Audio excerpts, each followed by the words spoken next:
Hey folks, Bruce here from 4LowLife, and a quick little video today for you on how to properly crimp wires. A lot of electrical issues that you'll run across from previous owners is poor electrical connections.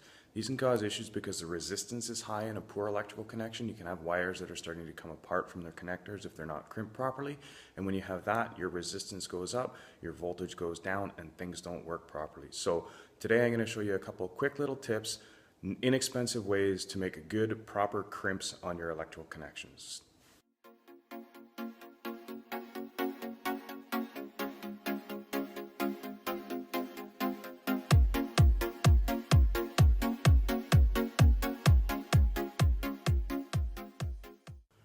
Okay, so firstly, besides being able to do a good job, you need to have the right tools to do a good job. Really, for 90% of what you're going to be doing, you can use one tool as long as you find it. This is the combination stripper, it's a cutter, it's also a crimper. A little hard to see down here, but there's a couple different crimps. And you can see the jaws in here. Grab the wire and strip it. These are really good. You can pick these up for about 10 to 15 bucks and they'll make your life a whole lot easier. Now, these aren't perfect. They'll do the job for most of the time, but I recommend if you're going to be doing a lot of crimping, pick up a set of ratcheting crimpers. These ones do a much better job of crimping. They have the 3 different sizes on there, red, yellow, and blue. And when they crimp a flat crimp as opposed to the stamped style crimpers, which are a thin sheet of metal and actually punch a pinhole into the back of the connector. So these will work and you can make them do the job really well. But if you think you're going to be doing a lot of electrical work, get a set of these. Now these are expensive. You'll probably spend 80 to 100 bucks for a set of these, but overall better crimp. Now these ones do have the cutter in them. You can't get these into everywhere. Sometimes it's a pain to get a wire here to cut. So the other tool that you'll find handy, especially for cutting zip ties, is a set of diagonal cutters.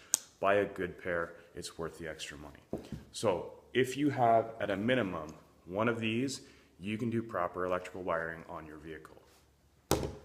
So using these, the first thing we're going to do is strip the end of the wire off. This is about a 16 gauge wire. It is a stranded wire. You always want to use stranded wire in a vehicle.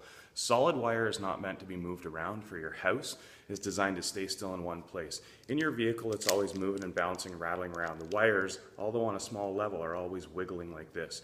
With a solid wire, the copper will heat harden, and eventually the inside can crack at any hard corners or radiuses where it's constantly being flexed back and forth. With a flexible core on this wire, because it's made of multiple small strands, it's a lot less prone to that because each strand can flex a little bit more. So remember that if you're wiring on a vehicle, you want to use stranded wire. With the stranded wire, you don't want to use wire nuts or morettes. Those are designed to twist on the end of bare wires and they twist them together. Those are made for solid wire.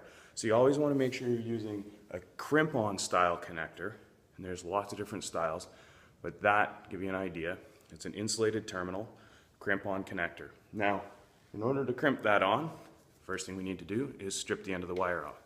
So, putting it in here, I'm going to do this the wrong way around. Put it in here to grab you can see it comes down and it grabs the wire and it grabs it with the blade, and then it strips the end of the wire off. You want to strip off enough so that when you place it in the connector, it goes in the barrel. I've got some focus here. The insulation does not stick out past the back, and the copper sticks out just past the front. I like to give them a little bit of a twist to keep the strands together and they don't catch the edge, and then slide this on so that the copper is just sticking through the end. That's how much wire you want to strip. Now, if I'm using my all-in-one tool on here, you'll note there are different types of crimp. If you close this, you can see the top crimp, this one here, stick it through from the back, that one there, doesn't actually go all the way through. There, that's a better shot. The idea there is when you close these all the way, you're not actually completely crushing the wire.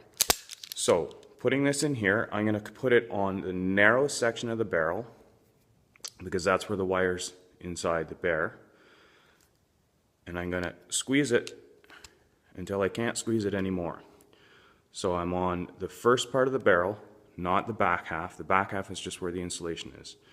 I'm going to crush this down, and what that does is it puts a dent in the bottom And I'm doing that on the bottom of the connector, on the bottom of the round part of the barrel, not on the top.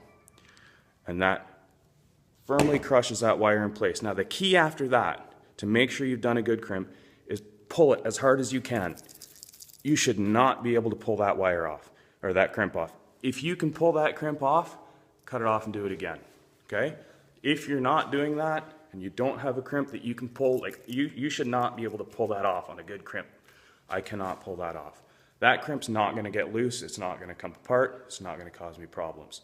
Now, I'll show you the second crimp. Same idea, using a better crimper, using my side cutters, cut that one off. Using the strippers, strip it. Same barrel connector. On these crimpers, it's a little easier to put it in the tool first. Now, this is a blue connector. I need to put it in the blue. That does not indicate your polarity, being red or yellow or blue. That is the size of the connector, which is for the gauge of the wire that you're using. So, twisted the ends, slide it in, just barely sticking through. I'm going to crimp.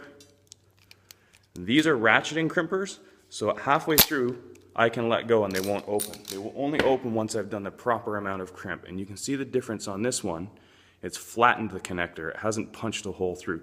Those are extremely good when you're doing a heat shrink style connector because it won't puncture the heat shrink.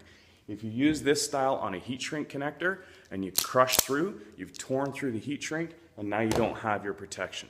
Okay, so if you're using it in a very wet area and you're using a heat shrink style connector, that punched style will damage the heat shrink. So again, I can't pull that off. That's a good strong connection. That is what you want to see before you put stuff in your vehicle. Good, strong, solid connections. Now, there is another field of thought that says you should be soldering these wires, and I'll tell you why I don't solder wires when I put them in there. Remember what I was talking about with the solid wire and the copper and the vibrations?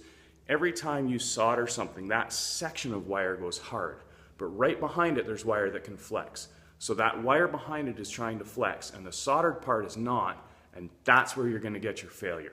It's not going to happen after 5 minutes, it's probably not going to happen after 5 years, but it might happen after 15 to 20 years. I've never had an issue with a properly crimped connection.